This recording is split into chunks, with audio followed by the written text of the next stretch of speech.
반갑습니다. 저는 맥박이고요. 맥시마이저 박사, 기업과 사업의 성장을 최상화를 이끄는 박사입니다. 네, 오늘은요, 특례상장, 저 회사는 되고 우리 회사는 안 되는 이유에 대해서 짤막하게 얘기를 해보려고 해요. 특례상장, 아니, 우리보다 못해 보이는 저 기업은 됐는데 왜 우리는 안 되는 거야? 아, 이걸 몰랐네? 네, 오늘은 이 얘기를 해보려고 합니다. 네, 특례상장을 실제 바이오 기업들이 기술 특례상장 많이 하고 있고요. 요즘에 4차 산업혁명, IT 혹은 소부장 쪽 혜택도 많이 있기 때문에 점점점 시도가 증가하고 있습니다. 그런 실제로 상장도 많이 되고 있죠. 그런데 바이오 기업의 경우에 바이오 기업이 과거에 많이 상장을 했습니다만 뭐 여러 가지 요소에 의해서 좀 평이 안 좋게 되고 실적이 안 좋게 되고 하다 보니까 또 좀 기피한다 할까 주의가 필요해지는 부분이 있었고요. 반면에 바이오 기업이 성장성 추천 특례 쪽으로 좀 전향해 가고 있다. 이런 부분도 있습니다. 이런 얘기를 했었죠.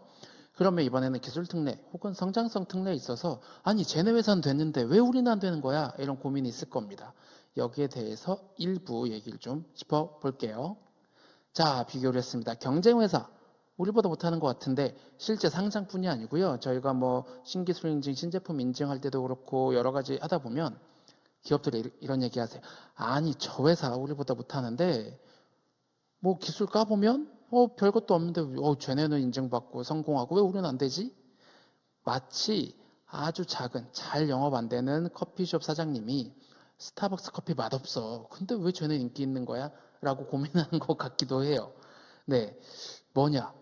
그 기업만의 독특함이 분명히 있었겠죠. 스타벅스가 우리 커피숍보다 잘 되는 이유, 처음에 잘 됐던 이유, 뭔가가 있을 겁니다. 단순히 커피 혹은 원두의 기술, 이것만이 아닌 다른 요소가 있었을 거라는 거예요. 그게 뭘까 뜯어보자는 겁니다. 자, 일단은 바이오 기업을 기준으로 해서 상장에 성공하는 회사와 그렇지 못하는 우리 회사 비교를 몇 가지 해볼게요.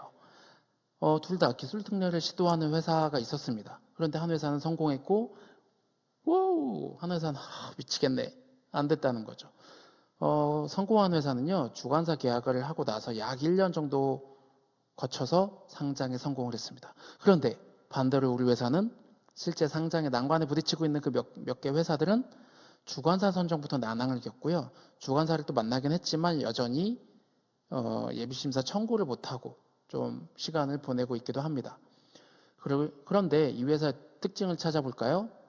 상장에 성공한 회사는 주관사 선정 전부터 사실 준비를 했다는 겁니다. 약 1년 이상은 준비를 했다는 거고요. 근데 우리 회사, 난관을 겪고 있는 우리 회사는 우리 기술력 있으니까 자체적으로 하면 돼 하고 주관사부터 컨택하려고 애를 많이 쓰신 거예요.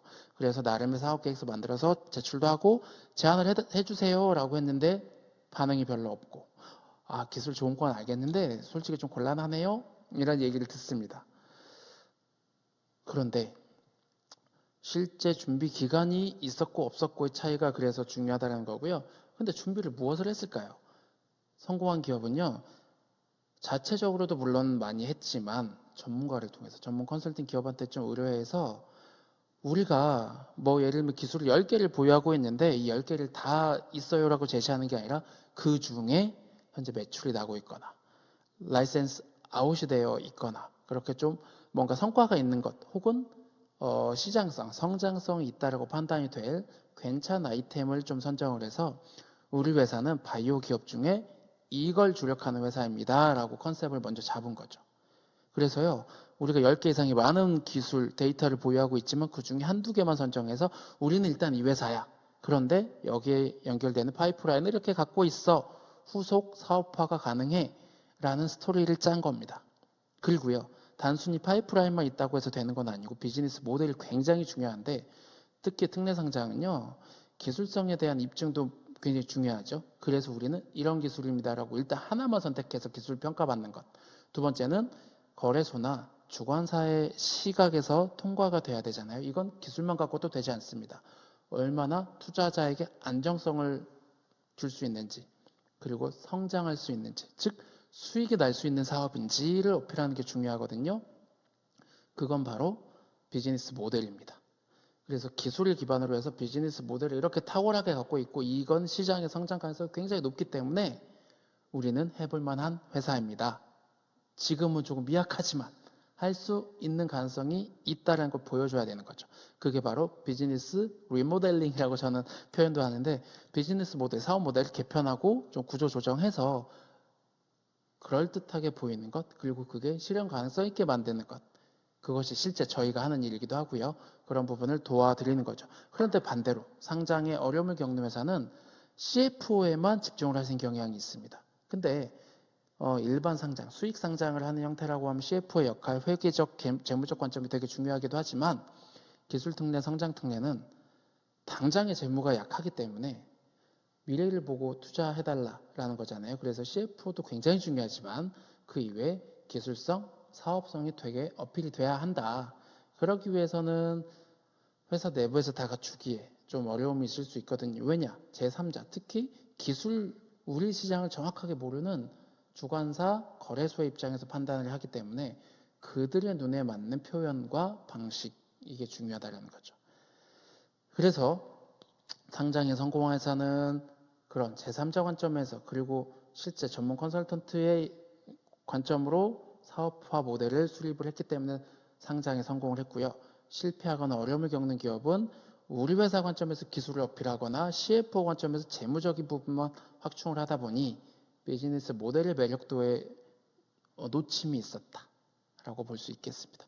그래서 우리가 특례 상장을 하고자 한다면 포커싱하는 게 굉장히 중요하고요. 거점 시장을 명확하게 제시하고 거기로부터 어떻게 확장해 나갈 건지 확장 모델을 제시하는 비즈니스 리모델링이 되게 중요하다라고 하겠습니다. 어떻습니까? 여러분의 회사는 지금 이 부분을 잘 캐치하고 준비하고 계신가요?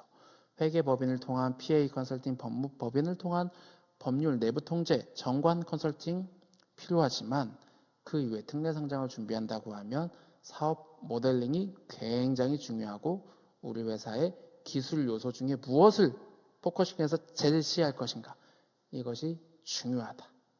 이상입니다.